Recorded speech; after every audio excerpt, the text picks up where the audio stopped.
Next on Secrets of War. It was the longest, most crucial battle of World War II.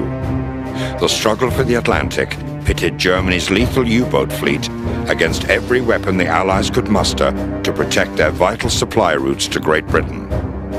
The story of naval intelligence, code-breaking, and code-stealing in the Battle of the Atlantic is next on Secrets of War.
On the 1st of September 1939, Germany invaded Poland.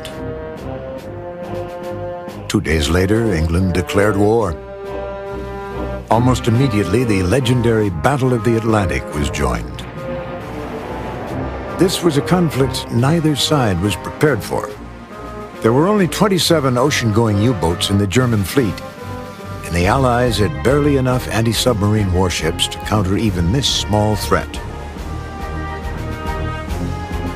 Both sides braced themselves for the onslaught.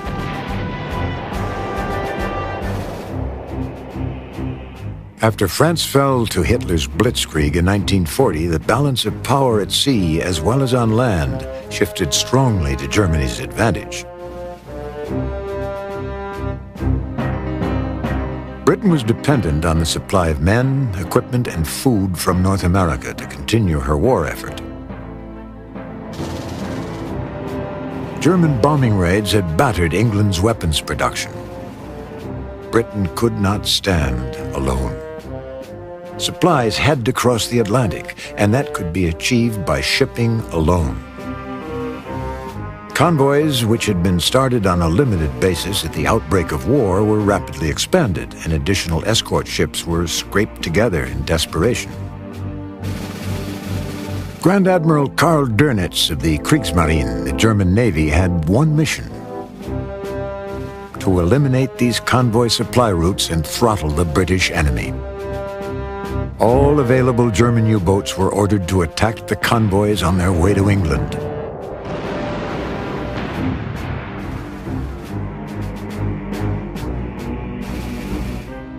Ultimately, though, the Battle of the Atlantic was a secret war for information. In a vast ocean, coded communications made the difference between finding the enemy or being found.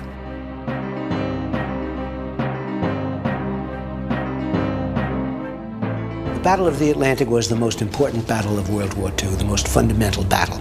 Germany needed to win the Battle of the Atlantic because it was the only way that it was going to be able to destroy Great Britain.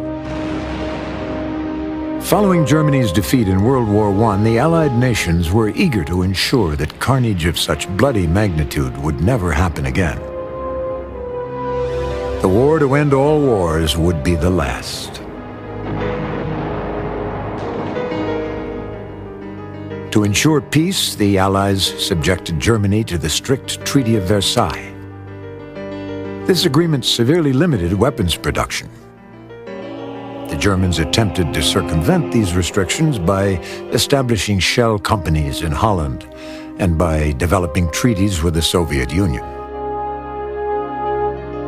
In the Treaty of Versailles, it was prohibited for Germany to build aircraft and submarines because the Germans had great experience in submarine building in the First World War, and they constructed some submarines for Finland, for Sweden, for the Netherlands, for Turkey, and also for the Soviet Union. These agreements allowed Germany to develop technology for battleships and U-boats, as well as to adopt various strategies instrumental in the Blitzkrieg and radio war.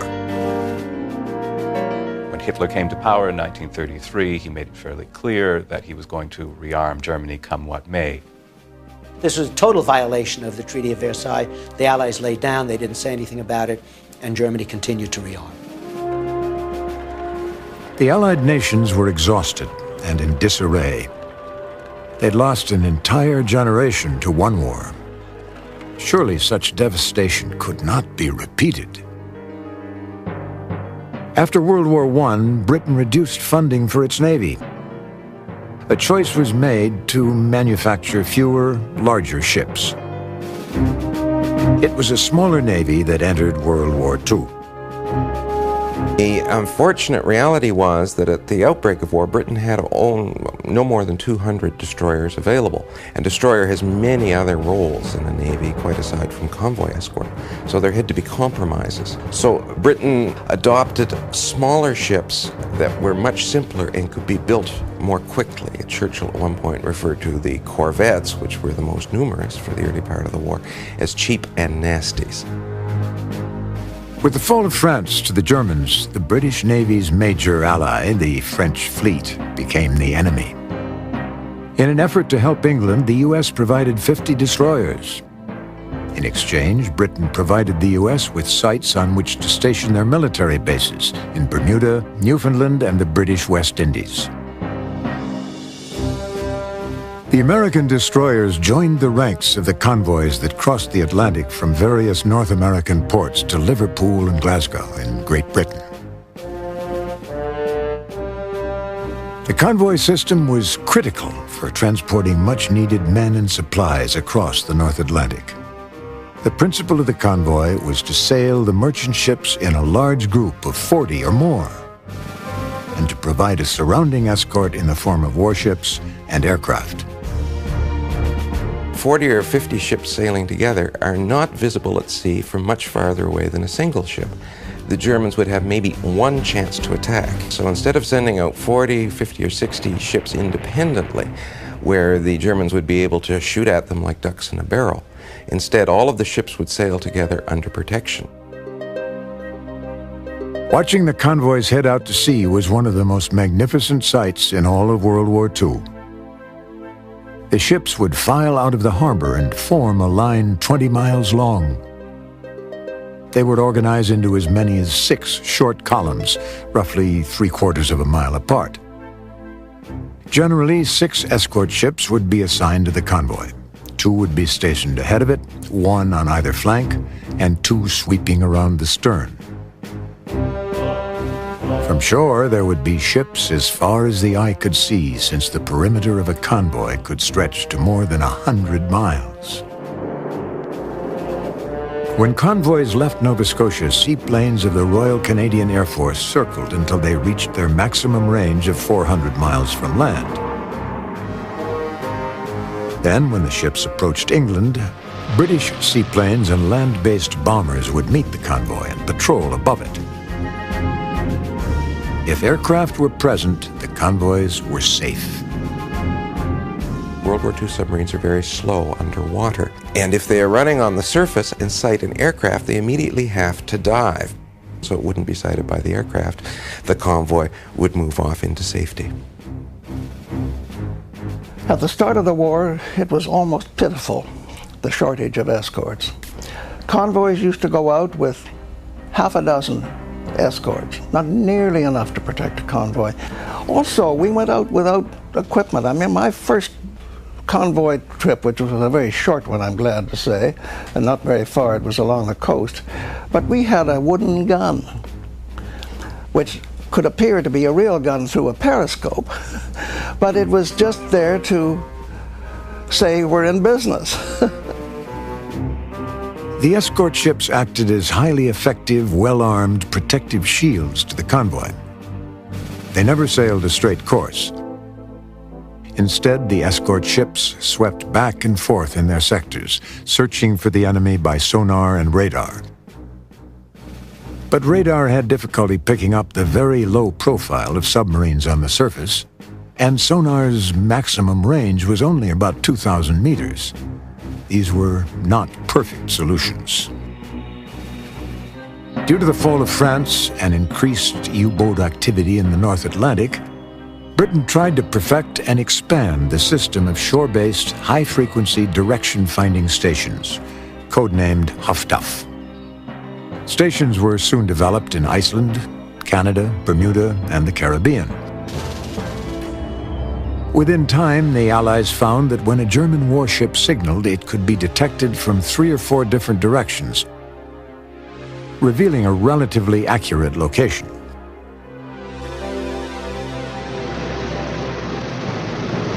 Escort by air was not ideal. Bombers and escort aircraft on both sides of the Atlantic could only fly 400 miles offshore before they had to turn back. This limited range created an area in the center of the ocean known as the Black Hole. It was here that the major battles between convoys and U-boats took place, beyond the prying eyes of Allied aircraft. A key component of Dönitz's U-boat strategy were the deadly clusters of submarines, known to the Allies as wolf packs. At night, Dönitz would deploy as many U-boats as possible on the surface, allowing swift and almost invisible movement. If one of them identified a convoy, it became what was known as a shadower, hanging back to send signals about the location to Dönitz's headquarters. The way it was done was, Dönitz would begin in the fall of 1940 to put his U-boats on patrol in patrol lines. So the U-boats would be at visibility distance from each other, say 30 miles apart.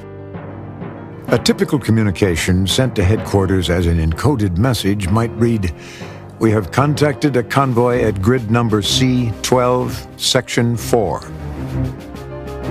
Dönitz had devised a scheme of grids which would inform the U-boats of a convoy's location. The speed and range of communication gear was vital in the Atlantic.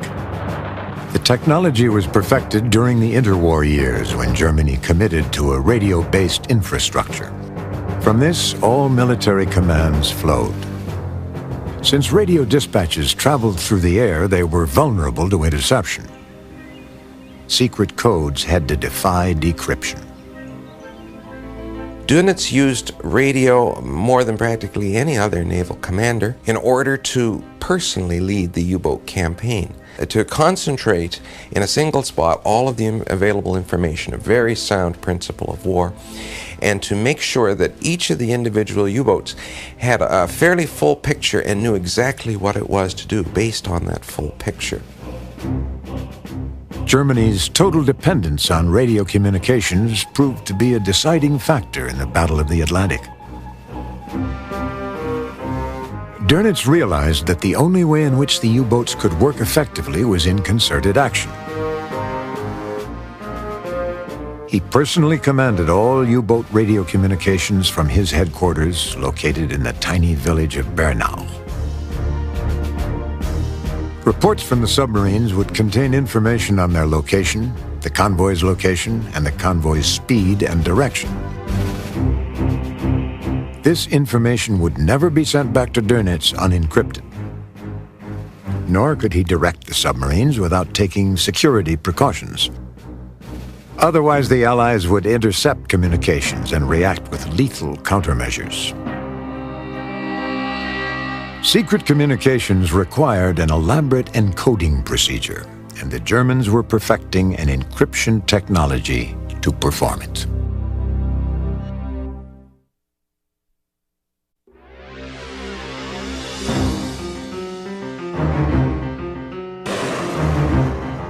As the Battle of the Atlantic continued through the summer of 1940, it was clear that the Allies were in trouble.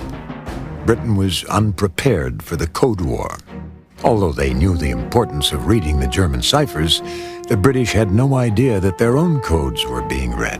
Code breaking is a terrifically useful form of intelligence because it enables you to get the actual very words of the enemy. It's kind of like sticking your head into the enemy football huddle.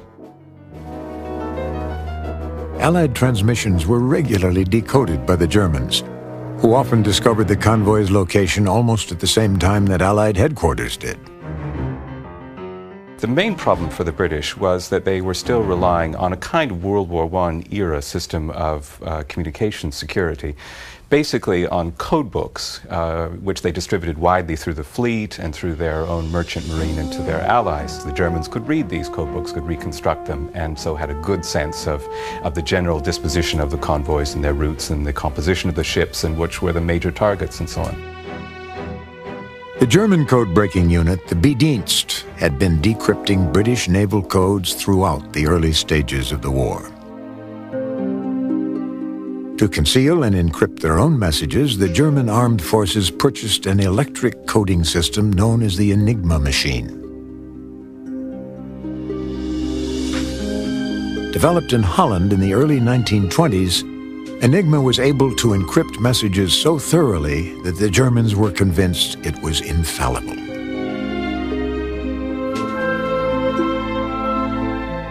Codes were entered into the Enigma machine using typewriter-like keys. Pressing any key would produce a different letter in code. For example, the letter B would appear as an H one time, and X the next time, and so forth. The heart of the machine was the wired code wheel. It was capable of turning 26 times, which is why a different letter would appear each time a B was pressed.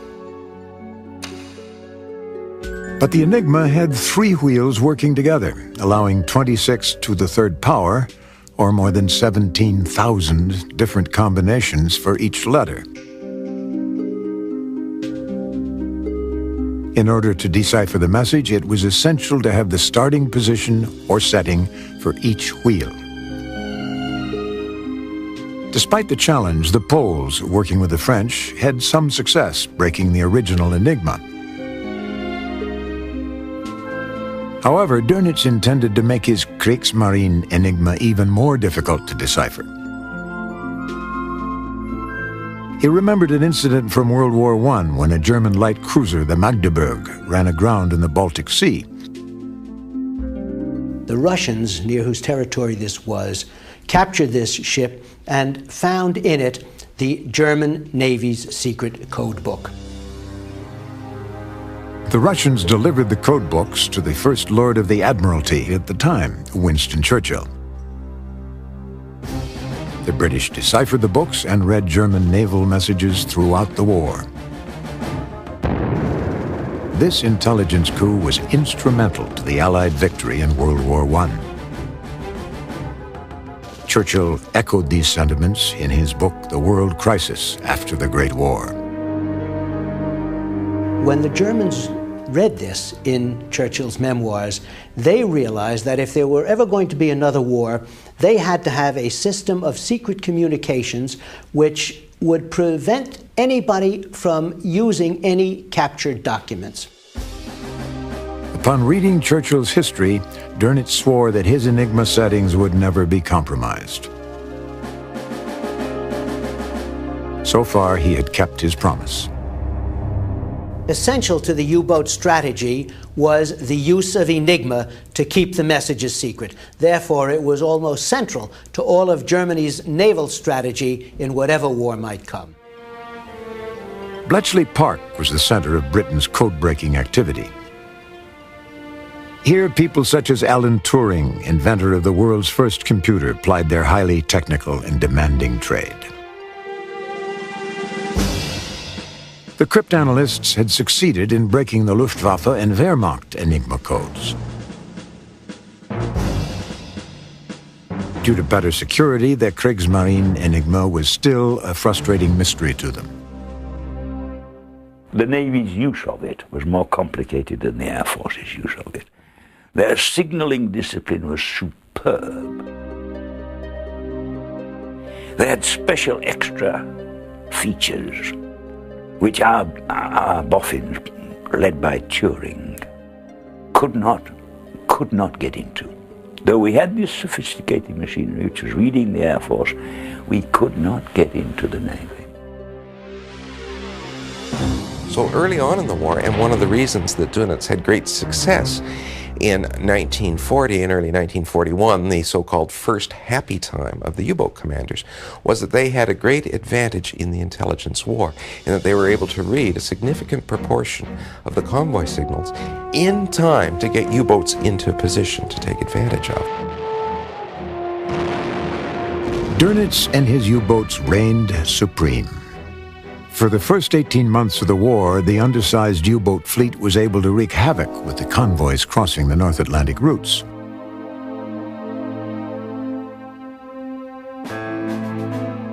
Monthly Allied convoy losses ranged from about 160,000 tons in September of 1939 to about 350,000 tons a year later. The British needed a minimum of 17 million tons of equipment and supplies a year to survive, or about 1.5 million tons a month.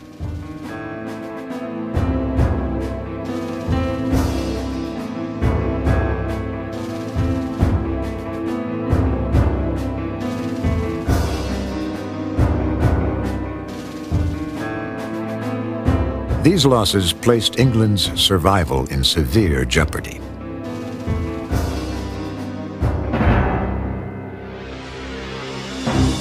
The Germans could easily detect the convoys, while the Allies seemed to be completely in the dark when it came to locating the U-boats.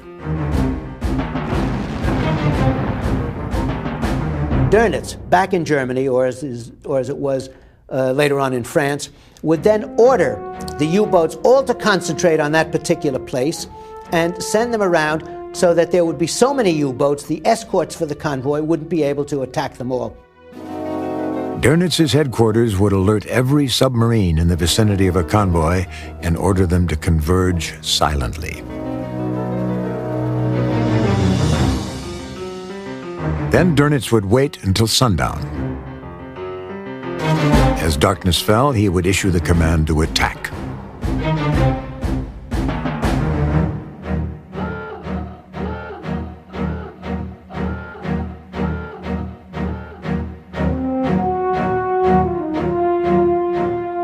As many as 10 submarines would converge on a convoy.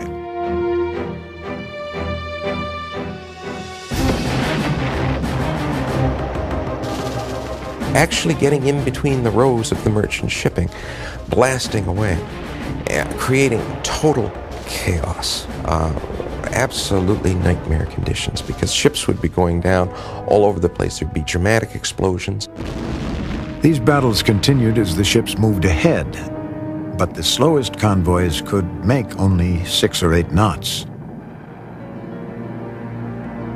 You get near collisions. There are men screaming for help in oil who are going to die within a few minutes. The convoys proved to be easy prey for the wolf packs.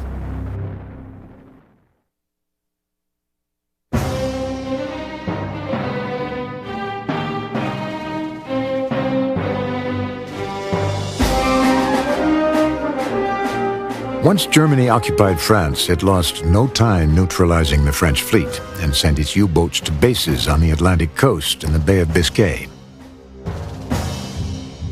We were very close, so that the German submarines had to go only 1 or 1.5 days to the operational area to attack the very weakly defended convoys at the time, and to use all their torpedoes and go back to the base to reload the torpedoes and go out again.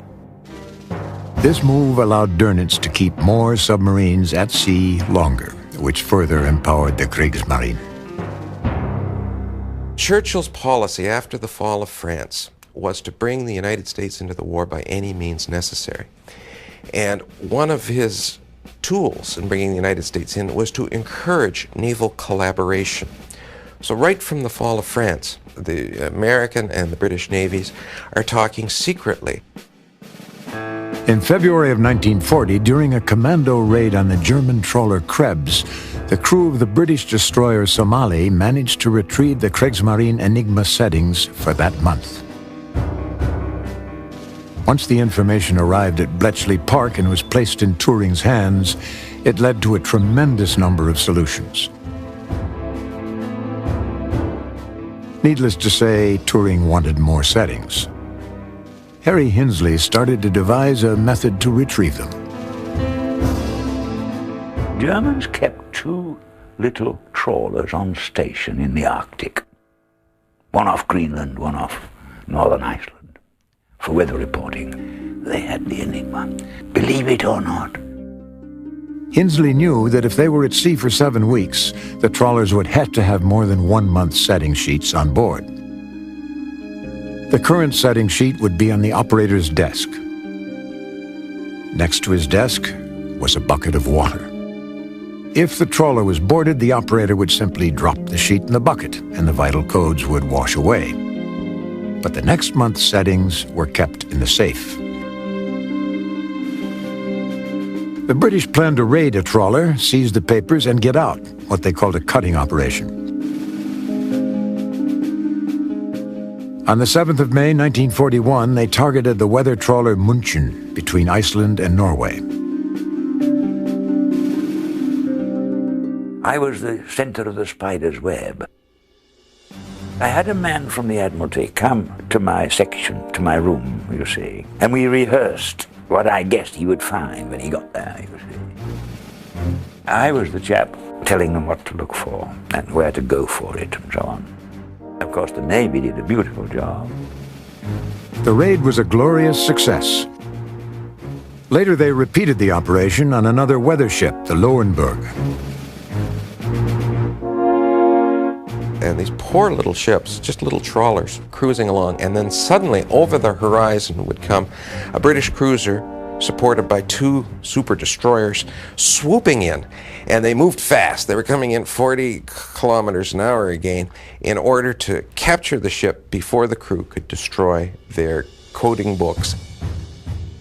2 days after the raid on the München, a convoy battle took place on the other side of Iceland. The U-110 was forced to the surface during the fight. Joe Baker Creswell was the commander of the closest Allied ship. And he set course immediately to ram this U-boat and sink it and send it to the bottom. As he headed toward the hapless U-110, a thought flashed into Baker Creswell's mind, the story of the saved codebooks of the Magdeburg. So he called out, "Full stop." The ship came to a full stop, and he sent over then rapidly a boarding party. The U-boat survivors were quickly rescued and taken below. Then Sub-Lieutenant David Baum climbed down the lower conning tower. Once he was inside the U-110, he discovered that all was silent. Except for some kind of a hissing sound and the noise of the motors maybe ticking over.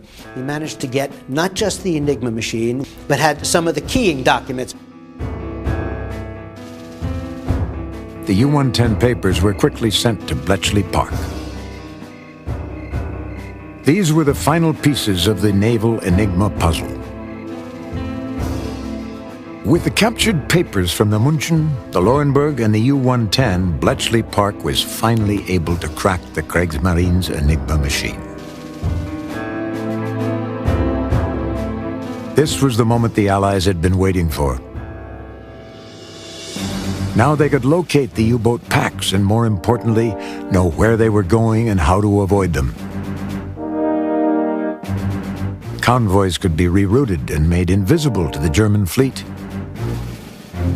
The Allies were back in the Battle of the Atlantic. With this information, the British were able to route convoys clear of the concentrations of German submarines. We were steered towards a convoy, and when we got there, the convoy wasn't there. In other words, somebody apparently expected us to appear. We were attacked in the middle of the night by airplanes, which in our opinion couldn't see us somehow, but they knew we were there. And so somehow we had the feeling that the enemy had some means of locating of where we were. Dönitz's victories dropped from 325,000 tons of cargo in May 1941 to 90,000 tons by July. Despite this enormous decrease, the Kriegsmarine's faith in the Enigma machine did not waver. They could not imagine that the code had been broken.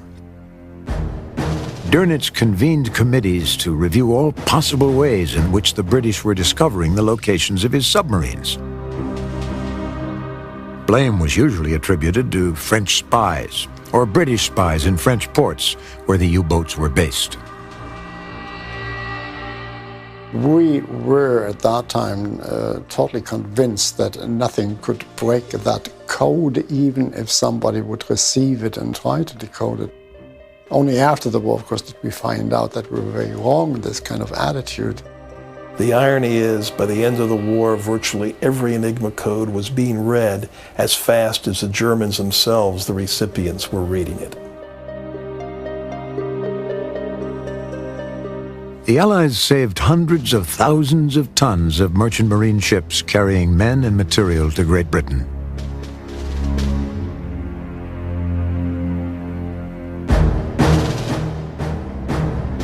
Dönitz's dependency on radio transmissions, which had led to so many successes in the early months of the war, was proving to be his downfall. Then in December 1941, the high seas battle took a new turn.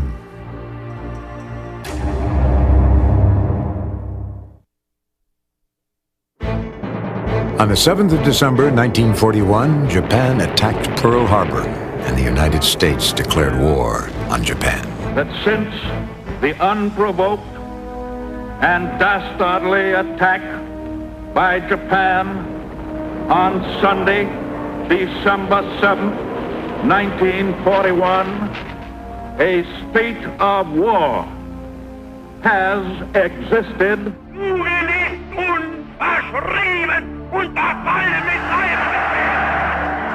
Hitler promptly declared war on America. Churchill's prayers of bringing America's wealth, resources, and technological expertise into the war were answered. Then when the United States comes into the war in December of 41, the curve just takes off.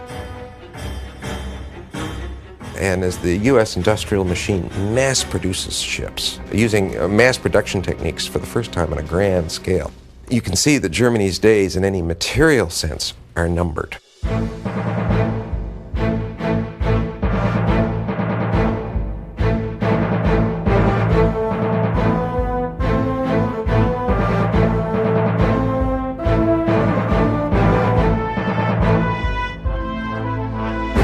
Having found no convoys all the way through the second half of 1941, and having declared war on America,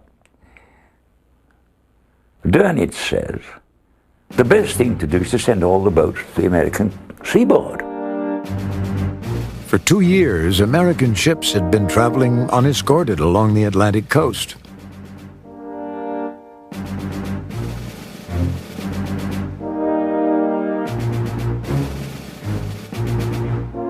Now that the United States was in the war, merchant ships on the East Coast were fair game for the U-boats on the prowl.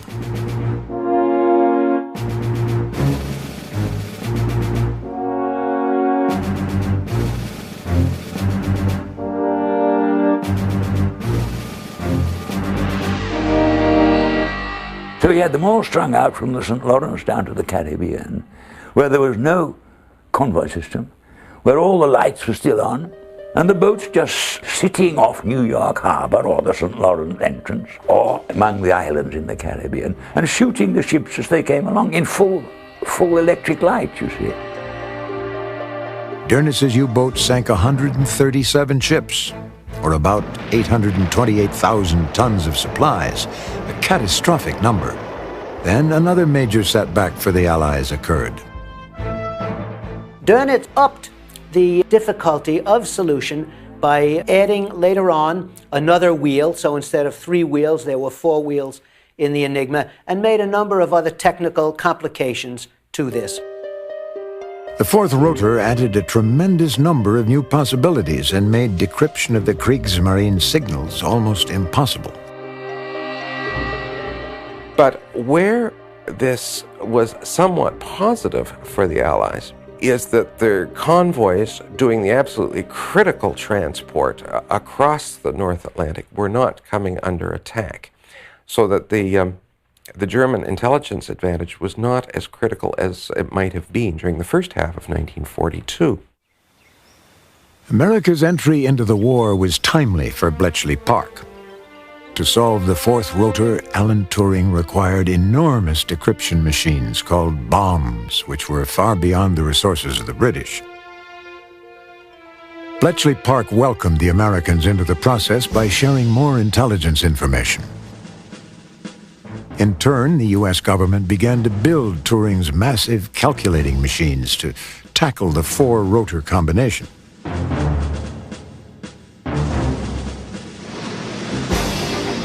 Without current Enigma code settings, it became clear that the Allies required a more robust anti-submarine strategy.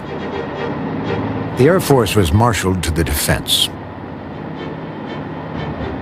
One of the most important aspects of this development has been the construction of air bases on the periphery of North America and way out on the North Atlantic islands, in Iceland and even in Greenland. And the Allies used these bases in order to operate bombing aircraft to provide aerial protection over convoys.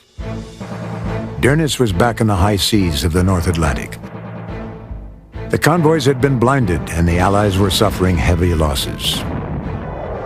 Then Bletchley Park got a break. We've got back into the U-boat Enigma in December 42. We discovered that when they were transmitting these short signals, either to report the weather or to report operational material, they only used the 3 wheels of the new machine, because they were 3-letter signals, you see. And we could break the 3 wheels, but we captured a U-boat in the Mediterranean, near the Red Sea, near the Suez Canal. U-559 had been trapped in the southeast Mediterranean by the Petard, a British Navy destroyer. Its commander, Mark Thornton, was an energetic officer who craved the excitement often missing in a naval patrol. This time he found it. The U-559, starved of oxygen, rose to the surface. The U-boat's crew immediately abandoned ship, and Thornton sent a small boarding party from the Petard. The crucial documents were retrieved by Anthony Fasson, a popular officer aboard the Petard, and Colin Glazier, a young seaman.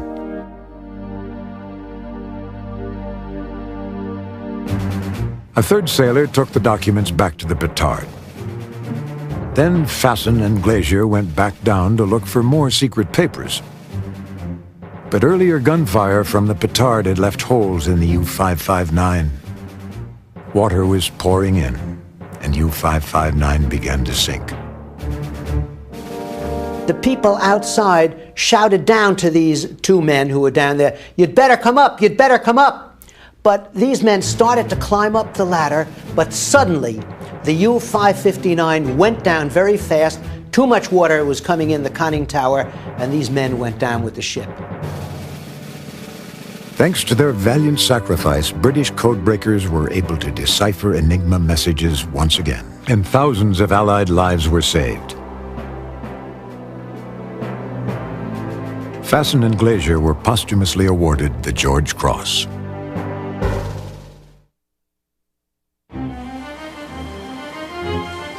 The Allied mariners often faced a fierce North Atlantic, which could be as dangerous as the German U-boats lurking beneath the surface. Winter gales were simply unending. One came in right after the other. And water came over green over the bridge. And if you weren't dressed properly, it was misery.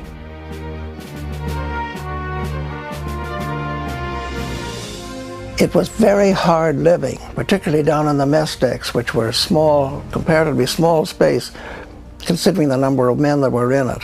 And the place just reeked of vomit and sweat, and there's lack of air. You couldn't have anything open, of course, and not nearly enough air came through the louvres. It was extremely difficult condition. When we compared our life with that of others, like the ones in the trenches, then we could say, we have it so much better than anybody else. We had 3 meals a day, we were dry, we had warm bunks, we ate from tables with linen on it, and we were not nearly suffering as much as everybody else, especially our opponents up on the surface, the corvettes and the frigates of the Allies. We sometimes really felt very sorry for them to have to fight against the Atlantic itself. These feelings of empathy for the Allies didn't last long as the Germans continued to decrypt their codes and hammer the convoys.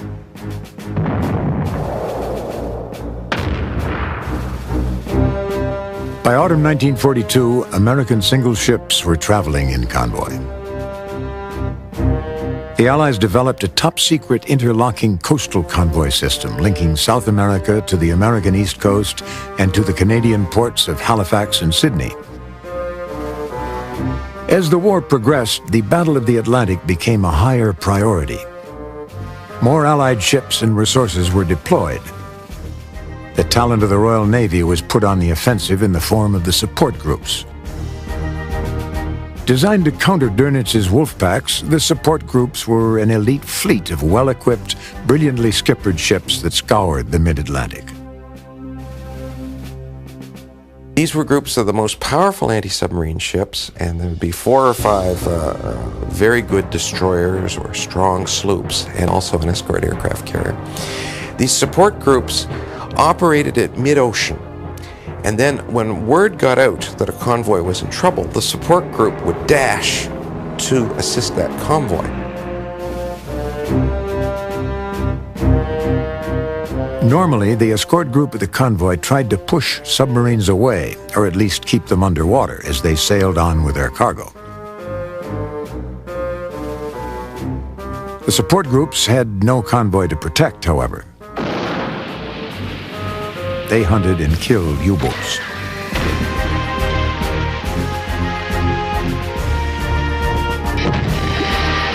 Whenever a submarine tried to approach a convoy, the support group attacked using a variety of sophisticated equipment.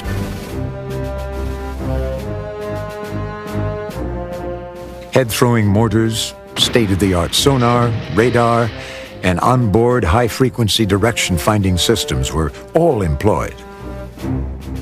The support groups played a crucial role in turning the Battle of the Atlantic to the Allies' favor in May 1943.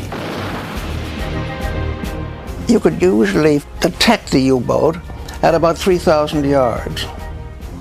And then the echoes, which went out and made a ping when they hit the target, whatever it was, and came back, that measured the distance off of the U-boat. And as you approached, it was under the water, and of course not moving very much. As it got closer and closer and closer, you knew the time was coming when your depth charge crews would be instructed to fire.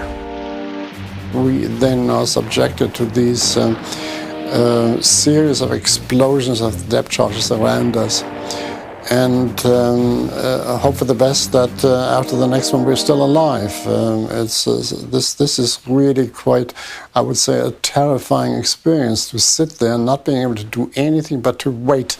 What is the effect of the next depth charge? If it comes close enough, then the effect is more or less that of a giant sledgehammer on an immovable object. The impact does do all kinds of damage inside the boat.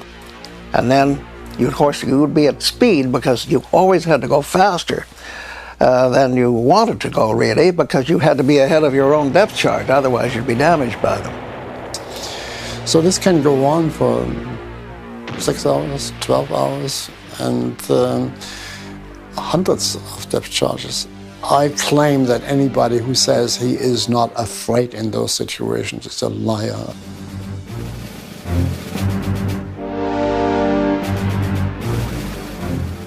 Dönitz is forced to abandon attacks on convoys because in one of the crucial battles he sinks 11 merchant ships out of a convoy of 40-odd merchant ships. It looks like a brilliant success rate.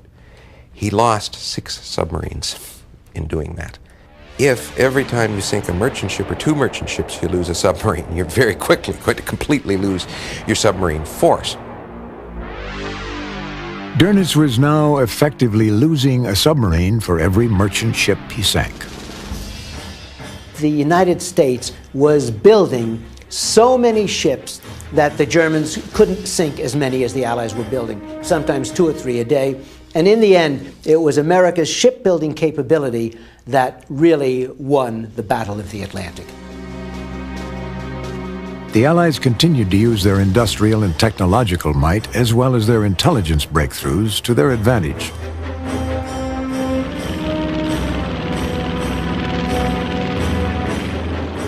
Longer-range Royal Air Force and North American Allied aircraft also managed to fill the treacherous black hole above the middle of the North Atlantic.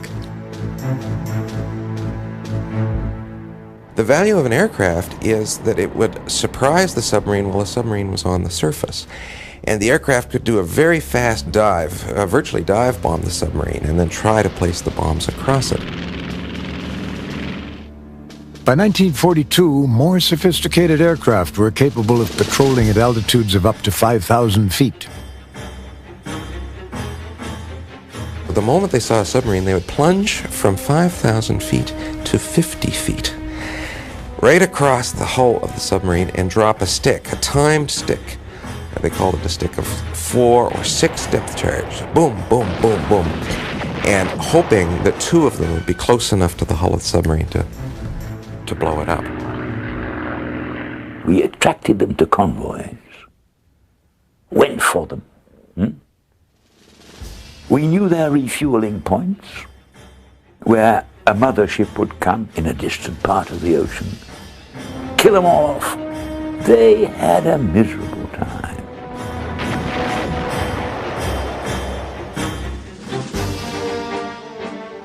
On the 21st of September, 1943, Winston Churchill had a most satisfying announcement to make. He reported that not one merchant ship had been lost to enemy action in the North Atlantic in the past 3 months. Britain cheered. But the war continued to rage, on land and at sea. Even until the end of the war, U-boats lurked off the American coast and throughout the Atlantic.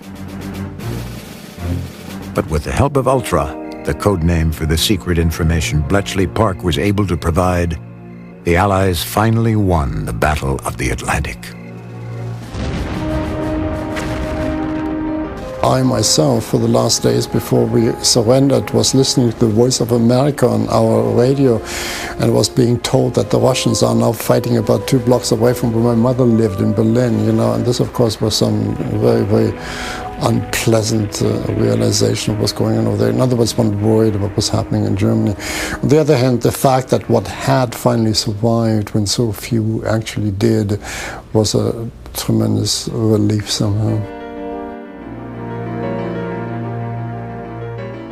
The key to Ultra's contribution, I think, in the Battle of the Atlantic was that ultimately they were able to control the U-boat threat in time to allow the build-up of preparations for the Normandy invasion in 1944. It was really a supreme intelligence weapon of a kind that no powers had before, and probably no power had since that time.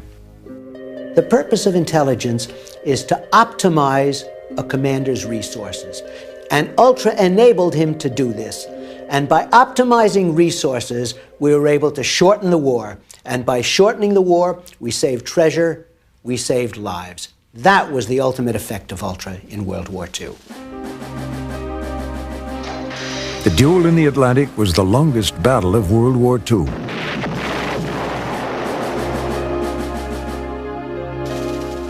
More More than 700 U-boats and over 25,000 German submariners lost their lives, while the Allies sacrificed 2,600 ships and 80,000 soldiers and seamen for their crucial cause. Yet the Battle of the Atlantic was a battle of secrets. Dönitz's major advantage proved to be his Achilles heel. By sending his crucial secret messages through the air and gambling on the infallibility of the Enigma machine, he unwittingly threw victory to the Allies. The key to the Enigma codes was the key to victory.